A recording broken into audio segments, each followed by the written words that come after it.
সন্ধ্যা পেরোতেই রাত ঘনিয়ে এলো। এখন রাত প্রায় ৮টা-৯টা বাজে। গ্রামের লোকজনের কাছে এখন অনেক রাত। সবাই এখন যে যার মতো ঘরে অবস্থান করছে। শুধু আমি এই রাতের বেলা বাইরে। এখানে অবশ্য দোষ আমার আছে। নানু অনেক থেকে যেতে বলেছিল, আমি থাকতে চাইনি।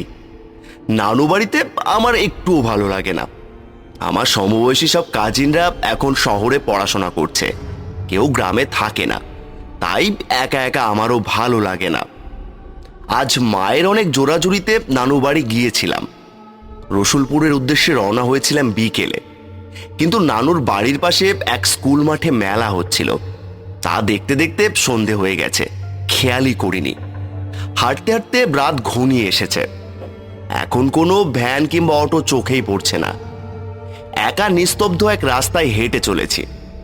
ভয় করছে না যে এমন কিছু নয়, কিছুটা ভয় করছে।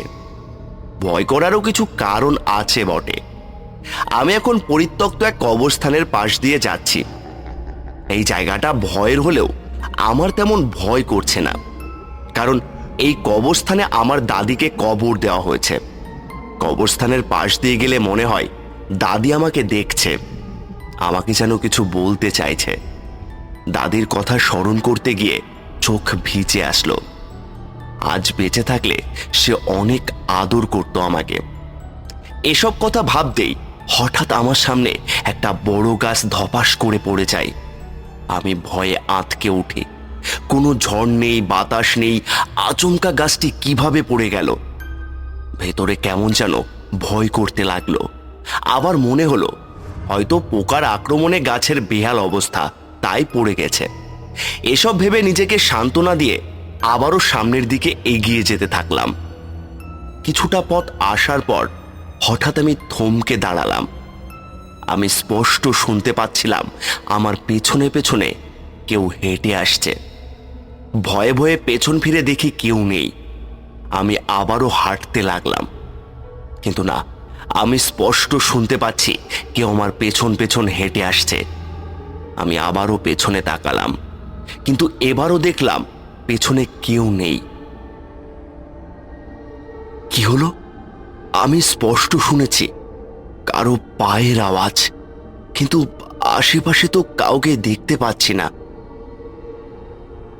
হঠাৎ চারিদিকে তাকিয়েই আঁতকে উঠলাম। আমি দেখলাম রসুলপুরের বালুচরের মধ্যে দাঁড়িয়ে আছি। বেশ অবাক হলাম। রাস্তা থেকে বালুচর বেশ খানিকটা ভেতরে, কিন্তু আমি তো রাস্তা দিয়ে হেঁটে যাচ্ছিলাম। আমি এখানে আসলাম কিভাবে? বুকের ভেতরটাই কেমন যেন মোচড় দিয়ে উঠল। এই বালুচরকে ঘিরে আমার যেমন ভালো স্মৃতি রয়েছে, তেমন অনেক খারাপ স্মৃতিও রয়েছে। এত রাতে এগুলো মনে করতে চাচ্ছিলাম না, তাই তো আবার উল্টো পথ ধরে দ্রুত পা চালিয়ে রাস্তার দিকে এগোতে লাগলাম। ছোটবেলায় বন্ধুদের সাথে এই বালুচরে রোজ ফুটবল খেলতে আসতাম। বন্ধুরা সবাই একসাথে কতই না মজা করেছে এখানে। কিন্তু একদিন হঠাৎ, না না, আমি এসব মনে করতে চাই না। সেদিনের কথা মনে পড়লে আজও বুকের ভেতর ছ্যাত করে ওঠে। মিনাজ, এই মিনাজ। আমি থমকে দাঁড়ালাম। পরিচিত একটা কণ্ঠস্বর আমার কানে এসে লাগলো। মুহূর্তে শরীরের লোমগুলো দাঁড়িয়ে গেল। ভয়ে পেছন ফিরে তাকানোর শক্তি যেন আমি হারিয়ে ফেলেছিলাম। মিনাজ, আমাকে বাঁচা মিনাজ, আমাকে আমাকে বাঁচা। আমি আর চুপচাপ দাঁড়িয়ে থাকতে পারলাম না। রুবেলের চিৎকার যেন আমার বুকের মধ্যে ধাক্কা দিচ্ছিল। আমি পেছন ফিরে তাকিয়ে দেখি সেই ছোট্ট রুবেল দাঁড়িয়ে আমাকে ডাকছে। মিনাজ, তুই চলে যাচ্ছিস বন্ধু? আমাকে তোর সঙ্গে নিয়ে যাবি? একা একাই বালুচরে আর ভালো লাগে না রে আমার। তোরাও তো আর খেলতে আসিস না। কিন্তু তুই তো মারা গিয়েছিস। তাহলে? তাহলে আবার কি? তুইও আমার সাথে চল, দুজন একসাথে খেলবো। না না, আমি কেন যাব তোর সাথে? দয়া করে আমাকে যেতে দে বন্ধু। যেতে দেব? মনে পড়ে মনে পড়ে সেদিনের কথা। সেদিন যদি তুই আমাকে এভাবে ফেলে রেখে পালিয়ে না যেতি, তাহলে আজ আমি বেঁচে থাকতাম। আমি সাহায্যের জন্য কত চিৎকার করেছি, কেউ আসেনি। তুই যদি পালিয়ে না গিয়ে আমাকে সাহায্য করতি। রুবেলের কথা শুনে আমার সেদিনের কথা চোখের সামনে ভাসতে লাগলো। সেদিন বালুচরে আমরা সবাই মিলে খেলছিলাম। খেলতে খেলতে এক সময় আমি আর রুবেল বালুচরের একটা নিচু জায়গায় গিয়ে লুকিয়ে পড়ি। ঠিক সেই মুহূর্তেই বালুর একটা বড় খণ্ড এসে আমাদের দুজনের ওপর পড়ে। আমি সেখান থেকে বেরিয়ে আসতে পারলেও রুবেল বালুর নিচে তলিয়ে যায়। আমি সেদিন ভয় পেয়ে তাকে সাহায্য না করে দৌড়ে পালিয়ে এসে বড়দের বলি, কিন্তু ততক্ষণে অনেক দেরি হয়ে গিয়েছিল। রুবেল হারিয়ে গেছিল মাটির গভীরে।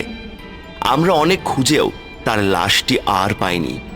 সেই থেকে আজ পর্যন্ত এই বালুচরে কোনোদিন আসা হয়নি। কিন্তু আজ হঠাৎ কিভাবে এখানে আসলাম নিজেও বুঝতে পারছি না। কিরে, কি ভাবছিস? আমার সাথে চল, চল বলছি। আমি আমি একা একা থাকতে পারছি না। বন্ধু, আমি তখন ভীষণ ভয় পেয়েছিলাম। তখন আমি ছোট ছিলাম। আমি ভয়ে তোকে একা রেখে পালিয়ে গিয়েছিলাম, কিন্তু পরে আমি এসেছিলাম। কিন্তু ততক্ষণে অনেক দেরি হয়ে গেছিল। কিন্তু আজ তো সেই ছোটবেলায় করা ভুলটার শাস্তি পেতে হবে। এতদিন পর আমি তোকে পেয়েছি। তোর জন্য অনেক অপেক্ষা করেছে এই বালুচরে। আমার সাথে চল, চল, চল, আমার সাথে চল।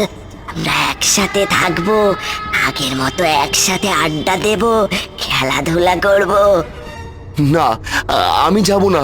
তুই তো মারা গেছিস। আমাকে মাফ করে দে বন্ধু। আমি তখন ছোট ছিলাম, তাই তোর সাথে অন্যায় করে ফেলেছি।